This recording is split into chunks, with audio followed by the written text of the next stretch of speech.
aí, tudo tranquilo? Bom, blusa nova dos Beatles, apesar de não ter nada a ver com essa aula. Cabelo já do jeito que vocês merecem. E paramos num ponto um pouco nebuloso, né? O Czar caiu, o Czar abdicou, mas o que é que veio a seguir? Eu falei que, teoricamente, o poder recaía sobre o parlamento, a Duma, como ela era chamada, mas que os deputados tinham um pouco de receio sobre o que fazer e ficavam um pouco com medo de tomar passos muito decisivos e ficavam empurrando para o momento em que uma Assembleia Constituinte fosse eleita e começasse a trabalhar e pensar na organização política do país. Nesse espaço, nesse vacilo dos deputados, muita coisa acontece. Essa é uma aula que talvez seja a mais confusa das 3 aulas de Revolução Russa, mas, enfim, dá pra gente limpar uma porção de coisa e ficar no essencial. Em primeiro lugar, assim, o parlamento vai escolhendo governos provisórios que vão mudar com alguma frequência, não só a figura principal, mas até, enfim, seus ministros. No meio dessa confusão, há várias tentativas de um governo mais sólido que acabam não acontecendo. Todos os governos são muito fracos.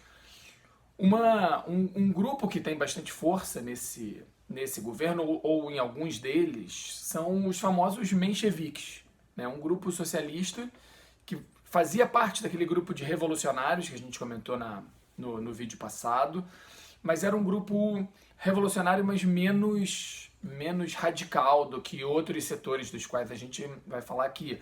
Era um grupo que apostava na necessidade e nas vantagens de primeiro encaminhar a Rússia para um mundo liberal, representativo, burguês, industrial, para então se pensar em outras etapas mais democráticas e em última instância, socialista.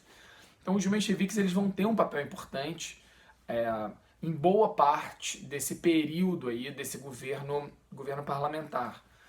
No entanto, aparece uma espécie de poder paralelo, e que não é tão paralelo assim, porque o próprio parlamento reconhece nesse poder paralelo uma fonte legítima de poder, é o soviete de Petrogrado, ou o soviete de São Petersburgo. No início da guerra, São Petersburgo muda o nome, porque São Petersburgo parecia vir muito do alemão, e eles queriam, enfim, não manter essa cidade com essa sonoridade alemã. Acontece a mesma coisa com a família real inglesa, aliás. A família real inglesa tinha o sobrenome alemão e eles trocam o sobrenome e mudam para Windsor justamente para tirar um pouco esse clima alemão da família real.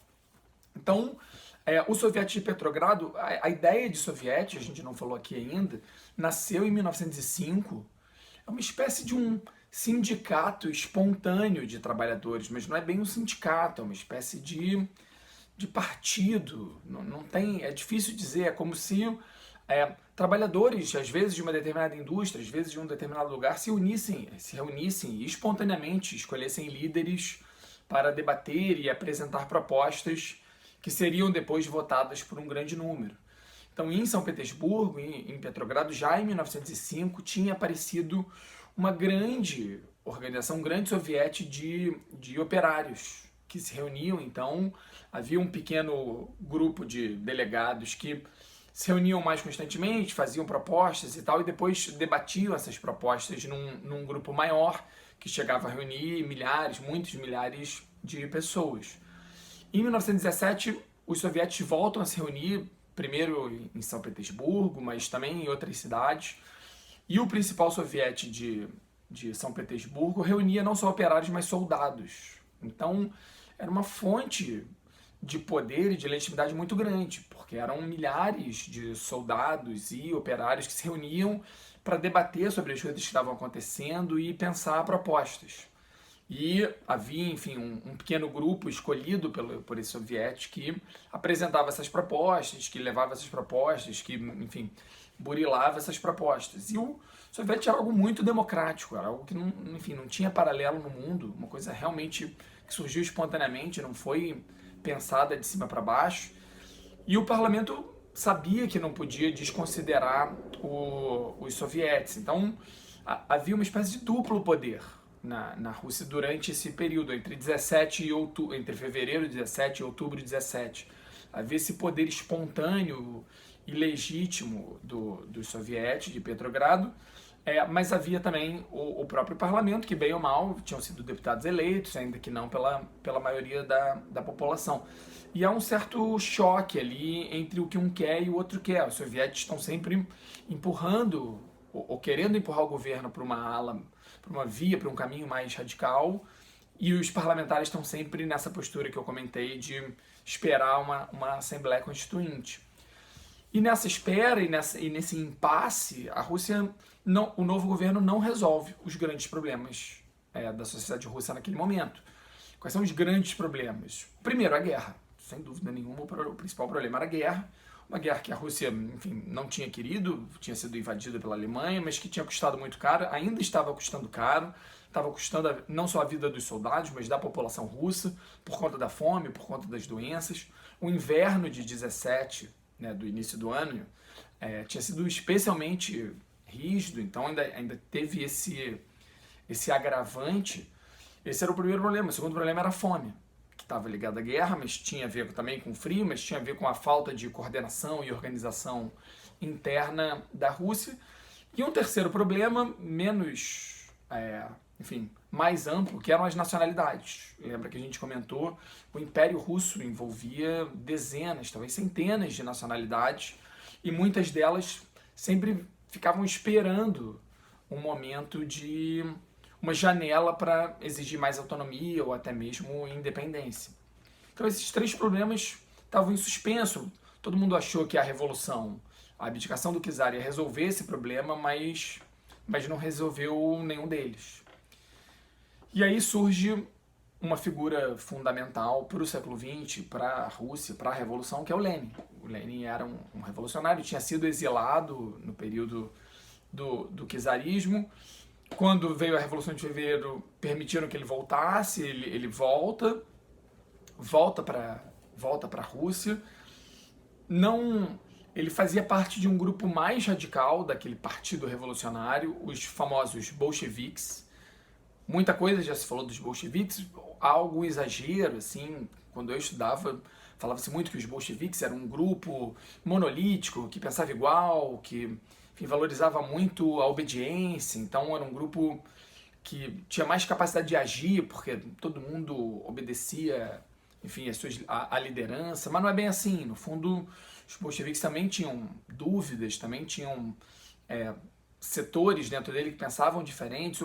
O próprio Lenin não foi tão certo assim durante esse período de que era preciso acelerar a revolução. Ele mesmo ficou na dúvida entre participar do governo parlamentar, não participar, mas apoiar determinadas medidas ou não apoiar, enfim.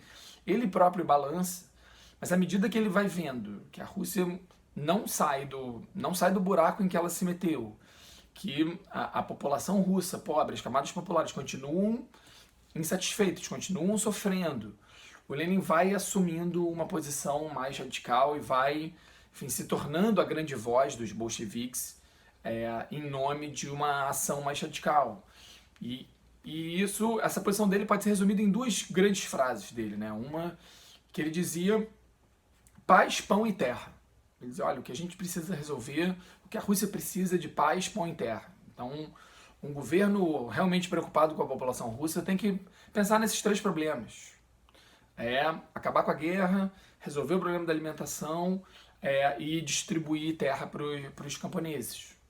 Cara, com isso ele já ganha, os bolcheviques ganham um apoio muito forte. O outro grande lema do Lenin é: todo poder aos soviéticos. Cara, ali está a verdadeira fonte de poder da nova Rússia. Nós temos que organizar a Rússia em sovietes que vão ouvir e representar de fato a vontade e as decisões de uma maioria, uma vez que a adesão aos sovietes era mais ou menos livre.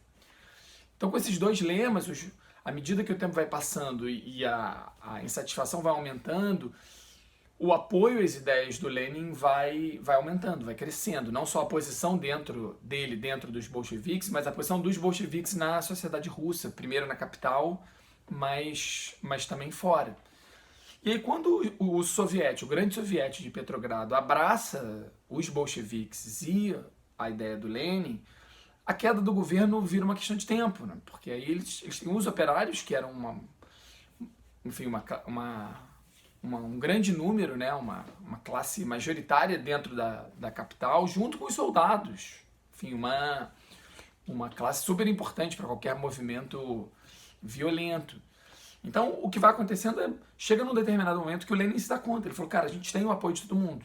E se a gente perder esse momento, perder o timing, talvez a gente não consiga mais voltar.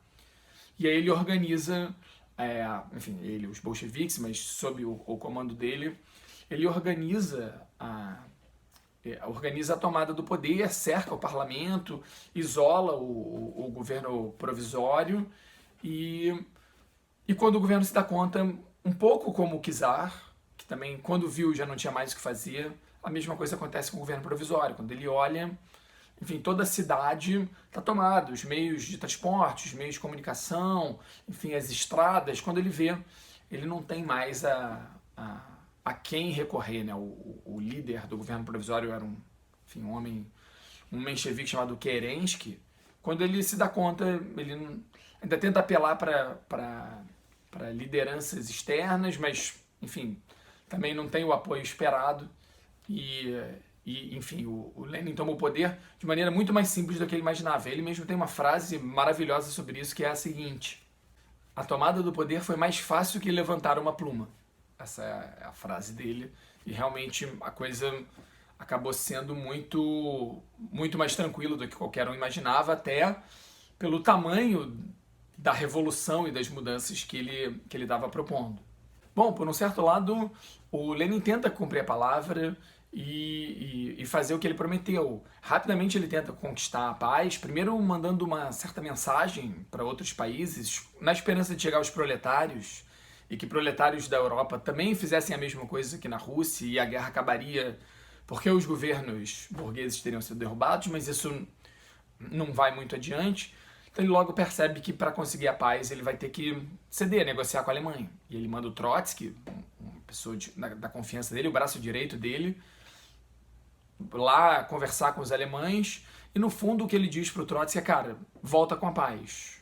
Tenta negociar o melhor possível, mas cede. O mais importante do que manter um território ou outro, ter algum ganho, é a paz, porque foi isso que a gente prometeu e é isso que vai, enfim, consolidar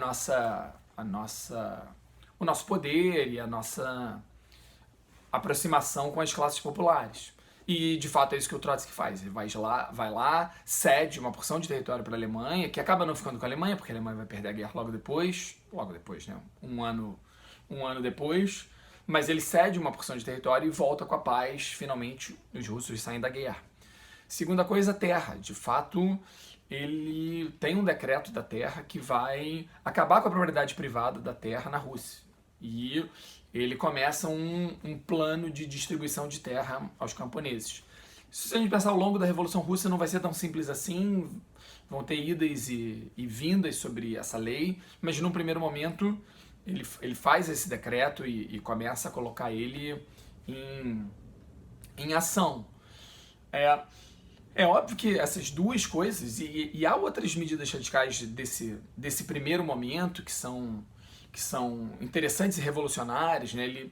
Ele permite um esquema das próprias indústrias regulamentarem o seu cotidiano de trabalho, ou seja, a rotina de trabalho não seria imposta de cima para baixo, mas sim pensada entre os próprios trabalhadores. A questão das nacionalidades, o Lenin reconhece que elas não fazem mais parte de um império russo, mas sim que são nacionalidades diferentes unidas pelos seus sovietes numa liderança única, né? Por isso, União Soviética, cada nação teria uma representação de um soviete que teria um líder comum. É claro, isso também ao longo da Revolução vai ficar só no papel, porque no fundo a União Soviética vai manter o controle sobre essas nacionalidades, mas o Lenin, enfim, pelo menos reconhece a existência delas para além da cultura russa. E é óbvio que esse tipo de medida ia gerar uma reação, não só uma reação interna, mas externa. Rapidamente, após a queda do governo provisório e a subida dos bolcheviques, começa uma guerra civil na Rússia. Uma guerra civil, em parte organizada pela nobreza russa, pelos conservadores russos, por frações do exército russo, sobretudo da alta oficialidade, que não concordava com aquilo tudo, mas com a ajuda de tropas estrangeiras. França, Inglaterra, chegam a mandar tropas para ajudar esse exército branco, era assim que ele era chamado, contra os bolcheviques. Mas é uma guerra mal organizada, porque as potências estrangeiras não conversam bem sobre que estratégia, também não concordam muito com as estratégias e as demandas do exército branco, então ele é todo mal coordenado, enquanto os bolcheviques conseguem coordenar melhor as suas ações. O Trotsky, de novo, ele cria um novo exército, sob novas bases, sob uma nova lógica de funcionamento, o Exército Vermelho, que vai conseguir, a duras penas, é verdade, depois de 3 anos de guerra, vai acabar só em 1921, vai acabar com a crise, com a economia russa, né, com a agricultura, enfim, vai ter uma série de consequências negativas, mas eles ganham a guerra e se consolidam no poder, terminando, digamos assim, esse ciclo de revoluções russas. Bom, mas não vale a pena terminar esse vídeo sem falar 2 outras coisas. Primeiro, o que acontece com a família do czar. Durante todo o período do governo provisório, eles ficam ali meio stand-by, ficam ali meio, vamos ver para onde, o que acontece, para onde vai. No fundo, o czar, o Nicolau, que era primo do Jorge, rei da Inglaterra, tinha esperança dos ingleses, enfim, aceitarem ele como exilado político, uma coisa que a Inglaterra fazia com alguma frequência. Mas quando os bolcheviques sobem ao poder, o governo inglês, o George e o primeiro-ministro ficam com medo de aceitar o exílio do Nicolau e afetar e levantar, enfim, e gerar uma certa oposição do movimento operário inglês. E no momento em que a guerra estava num ponto delicado, eles não queriam, enfim, criar um dissenso dentro da Inglaterra. Então acaba que o George recusa o exílio do Nicolau, que fica meio a esmo ali na Rússia, sem saber para onde vai. Quando começa a Guerra Civil, os bolcheviques se veem numa situação um pouco complicada, porque ter a família real ali era meio que estimular esse movimento da Guerra Civil, né? Você ainda tinha uma antiga nobreza russa que sonhava com a volta da monarquia, você ainda até tinha liberais que sonhavam com a monarquia constitucional, preferiam a monarquia constitucional do que uma revolução bolchevique. Então ter a família real ali era quase que estimular ou dar pano para a manga para a contra-revolução, para essa guerra civil. Então, simplesmente numa determinada noite, depois de transferirem eles algumas vezes, 1 ou 2 vezes, de um palácio para outro, numa determinada noite eles simplesmente avisam a família real que ela vai ser transferida mais uma vez e eliminam todos, assassinam todos ali a sangue frio, sem nenhuma consideração, sem nenhum glamour, digamos assim, sem tornar aquilo um evento simbólico, como tinha sido na Revolução Francesa, ou como tinha sido na Revolução Inglesa. Era quase assim, vamos nos livrar de um problema, assim, uma coisa muito melancólica, se você pensar que os Romanov estavam no poder desde o final da Idade Média. Enfim, sem julgamento de valor aqui, mas mostra bem o tempo em que isso aconteceu. A segunda coisa importante é falar que, no fundo, apesar de ter um aspecto positivo a Revolução Bolchevique, nesse sentido de ser mais democrático, de abrir espaço para a participação popular e para decisões populares, desde o início o germe do autoritarismo estava lá. No fundo, ainda que o Stalin seja o cara que, de fato, consolida uma estrutura autoritária, violenta e inaceitável, desde o Lenin a coisa estava lá, né? Seja numa relação muito dura com a imprensa, né? Vários jornais são fechados, simplesmente por serem de oposição, há muita gente exilada só por ser da oposição, há muita gente que é presa. Já desde o Lenin você tem um número muito grande de pessoas que vai ser mandada para a prisão simplesmente por serem de oposição. E às vezes por terem sido de oposição, nem sequer fizeram alguma oposição real ali naquele momento, mas poderiam ser uma ameaça e são mandados para prisões, às vezes na cidade, às vezes longínquos, prisões que vão se transformando em campo de trabalho e vão ganhar um nome mais para frente, são os gulags, ou seja, pessoas que simplesmente pela sua opinião se transformam quase que em escravos ou servos, que vão trabalhar às vezes 8, 10, 15 anos, muitos vão morrer trabalhando, o que enfim, o que vai ser a grande marca do Stalin, mas estava ali desde o início. A própria relação com as nacionalidades, apesar de um início auspicioso, assim, promissor, rapidamente o Lenin volta atrás em alguns pontos, a própria Ucrânia acaba, enfim, sendo colocada para dentro de novo da própria Rússia. Alguns movimentos que aconteceram durante o ciclo das revoluções russas, na própria Ucrânia, e em outros lugares, que exigiam mais democracia, exigiam mais liberdade de expressão, foram sufocadas e reprimidas violentamente. Ou seja, quando a gente olha para cá, o monstro que o Stalin vai criar, na verdade, era pequenininho, mas estava lá, né? Esse lado autoritário estava lá desde o início e faz parte da história desse comunismo que a gente tem que olhar, enfim, com o distanciamento que o tempo nos permite. Assim, teve aspectos que a gente pode elogiar, mas de fato havia um lado obscuro que estava ali desde o início. Tá bom? Bom, terminamos aqui a Revolução Russa. É claro que a gente depois vai pegar sobretudo os planos econômicos e o Stalin mais pra frente, mas a Revolução mesmo acaba com o fim da Guerra Civil. Beleza? Abraço!